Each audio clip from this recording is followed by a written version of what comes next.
Halima and Harith were convinced that the boys had been speaking the truth, and they were exceedingly shaken in consequence. Harith feared that their foster son had been possessed by an evil spirit or smitten by some spell, and he told his wife to take him with all speed to his mother before the harm he had suffered became apparent in him.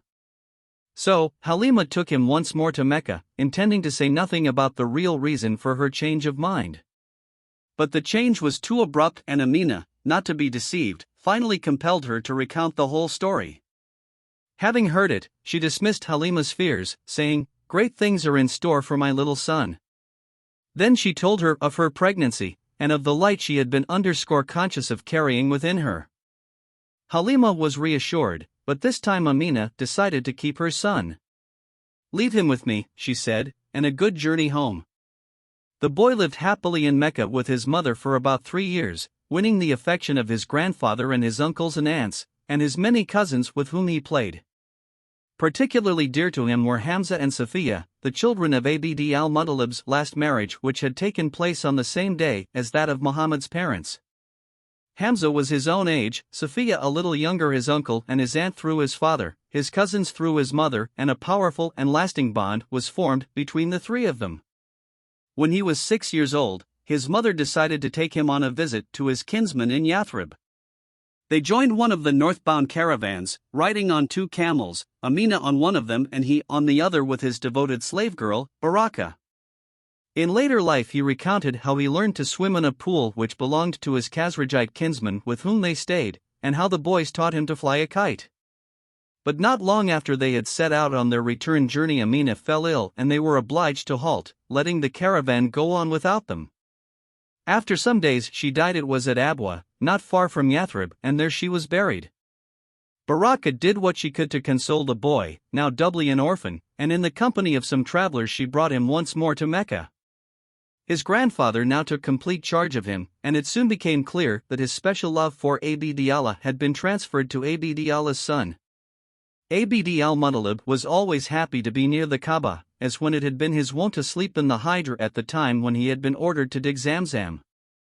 So, his family used to spread him a couch every day in the shadow of the holy house, and out of respect for their father none of his sons, not even Hamza, would ever venture to sit on it, but his little grandson had no such scruples, and when his uncles told him to sit elsewhere, Abd al-Muttalib said, "Let my son be.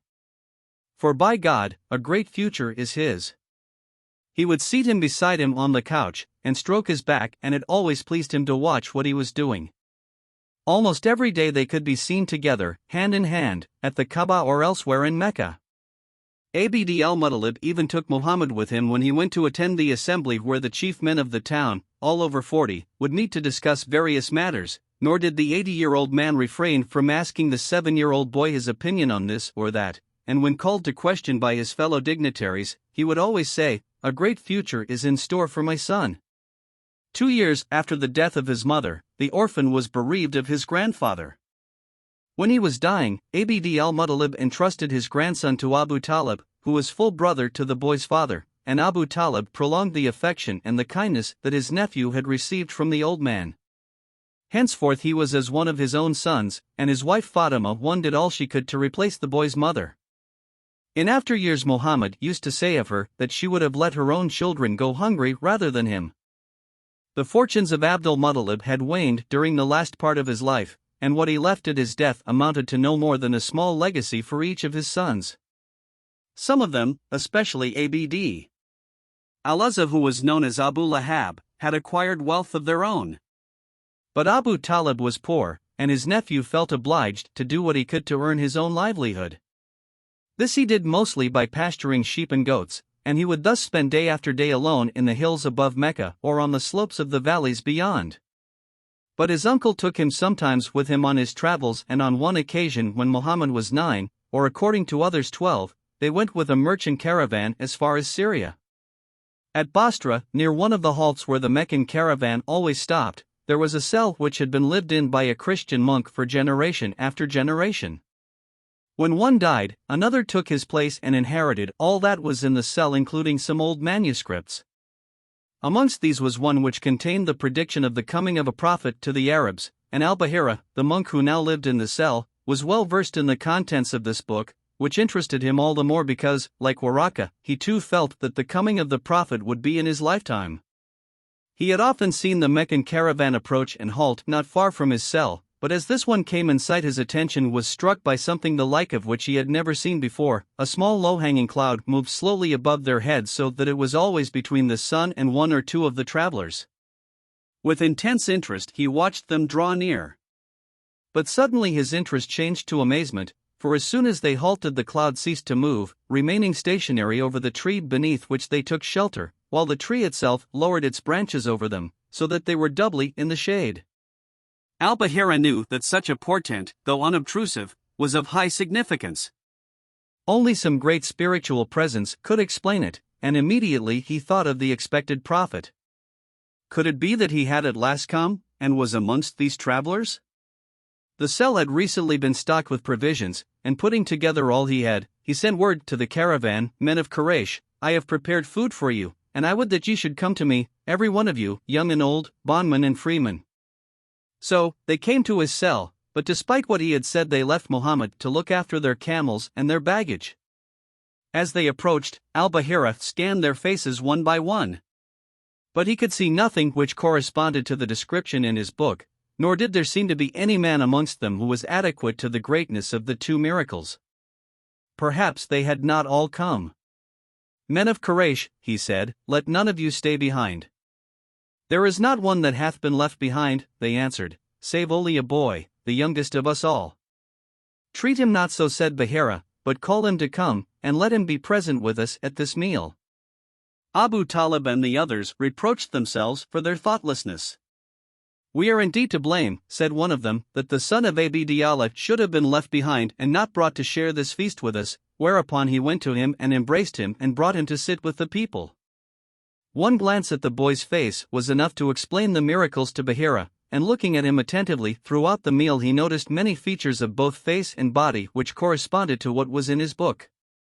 So, when they had finished eating, the monk went to his youngest guest and asked him questions about his way of life and about his sleep, and about his affairs in general. Muhammad readily informed him of these things, for the man was venerable and the questions were courteous and benevolent, nor did he hesitate to draw off his cloak when finally, the monk asked if he might see his back. Bahira had already felt certain, but now he was doubly so, for there, between his shoulders, was the very mark he expected to see, the seal of prophethood even as it was described in his book, in the selfsame place. He turned to Abu Talib. "What kinship hath this boy with thee?" he said. "He is my son," said Abu Talib. "He is not thy son," said the monk. "It cannot be that this boy's father is alive." "He is my brother's son," said Abu Talib. "Then what of his father?" said the monk. "He died," said the other, "when the boy was still in his mother's womb." "That is the truth," said Bahira. "Take thy brother's son back to his country, and guard him against the Jews, for by God, if they see him and know of him that which I know, they will contrive evil against him. Great things are in store for this brother's son of thine." Hamza had some training in the use of weapons of war. Hamza was clearly destined to be a man of mighty stature, endowed with great physical strength. He was already a good swordsman and a good wrestler. Muhammad was of average height and average strength. He had a marked aptitude for archery, and gave every promise of being an excellent bowman, like his great ancestors, Abraham and Ishmael. A powerful asset for this lay in the strength of his eyesight. He was reputed to be able to count no less than 12 of the stars of the constellation of the Pleiades. In those years Quraysh were not involved in any fighting except for a spasmodic and intermittent conflict which came to be known as the sacrilegious war because it had started in one of the sacred months. A profligate of Kanana had treacherously murdered a man of Amir, one of the Hawazin tribes of Najd, and had taken refuge in the impregnable fortress township of Khaybar. The sequence of events followed the usual desert pattern. Honor demanded revenge, so the tribe of the murdered man attacked Kanana, the tribe of the murderer, and Quraysh were involved, somewhat ingloriously, as allies of Kanana. The conflict dragged on for 3 or 4 years, in which there were only 5 days of actual fighting. The head of the clan of Hashim was at that time Zubair, full brother, like Abu Talib, of Muhammad's father. Zubair and Abu Talib took their nephew with them to one of the first battles, but they said he was too young to fight. He was nonetheless allowed to help by gathering enemy arrows that had missed their mark and handing them to his uncles so that they could shoot them back. But at one of the subsequent battles, where Quraysh and their allies had the worst of the day, he was allowed to show his skill as a bowman and was praised for his valor. The war helped to fan the growing discontent which every sedentary community tends to feel with the law of the desert. Most of the leading men of Quraysh had traveled to Syria and had seen for themselves the relative justice which prevailed in the Roman Empire. It was also possible in Abyssinia to have justice without recourse to fighting. But in Arabia there was no comparable system of law by which a victim of crime or his family might obtain redress, and it was natural that the sacrilegious war, like other conflicts before it, should have set many minds thinking of ways and means to prevent the same thing from happening again. But this time, the result was more than mere thoughts and words. As far as Quraysh were concerned, there was now a widespread readiness to take action, and their sense of justice was put to the test by a scandalous incident which took place in Mecca in the first few weeks after the end of the fighting. A merchant from the Yemeni port of Zabid had sold some valuable goods to a notable of the clan of Sam. Having taken possession of these, the Samite refused to pay the promised price. The wronged merchant, as his Ramr well knew, was a stranger to Mecca, and had no confederate or patron in all the city to whom he might go for help. But he was not to be overawed by the other man's insolent self-assurance, and, taking his stand on the slope of Abu Kubis, he appealed to Quraysh as a whole, with loud and vehement eloquence, to see that justice was done. An immediate response came from most of those clans which had no traditional alliance with Sam. Quraysh were bent above all on being united, regardless of clan, but within that union there was still an acute consciousness of the rift which had divided them, over the legacy of Qusay, into two groups, the Scented Ones and the Confederates, and some were of the Confederates. One of the leaders of the other group, and one of the wealthiest men in Mecca at this time, was the chief of Taim, Abd Allah ibn Juddin, and he now offered his large house as a meeting place for all lovers of justice. From amongst the Scented Ones, only the clans of Abdu Shams and Nawfal were absent.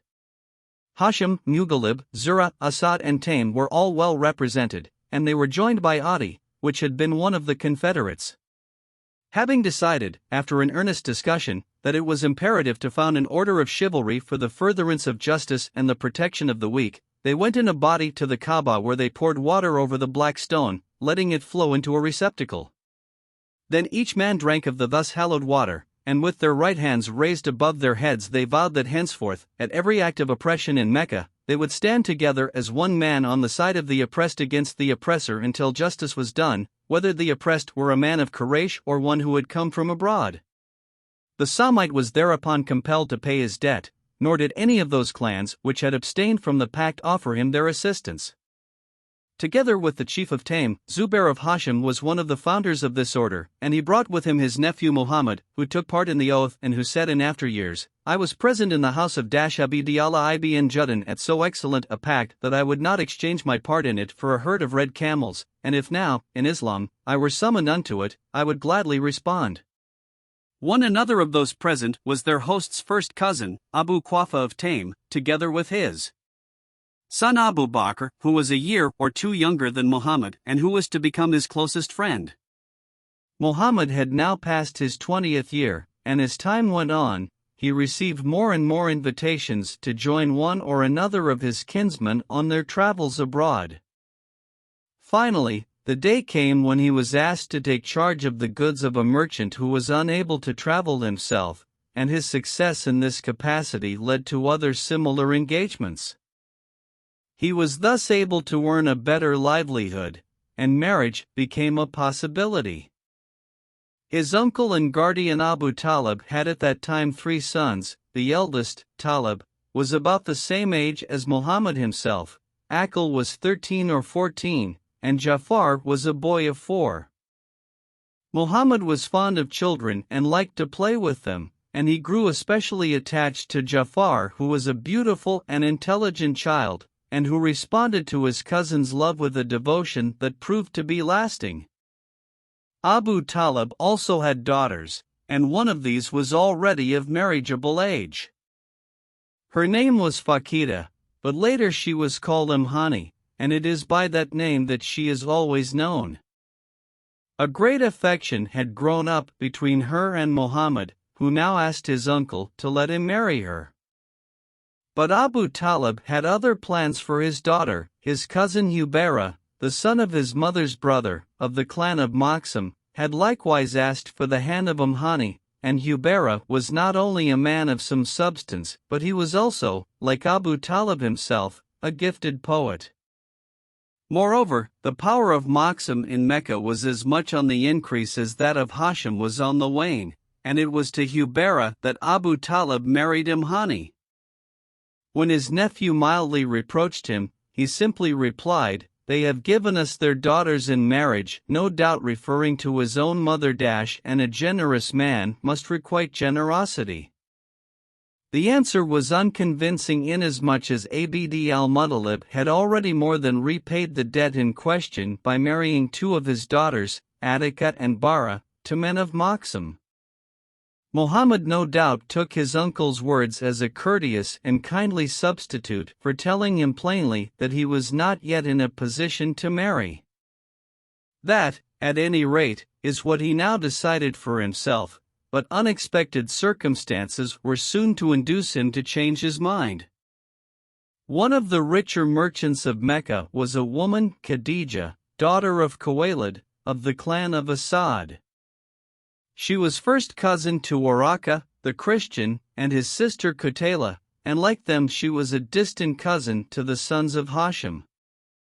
She had already been married twice, and since the death of her second husband it had been her custom to hire men to trade on her behalf.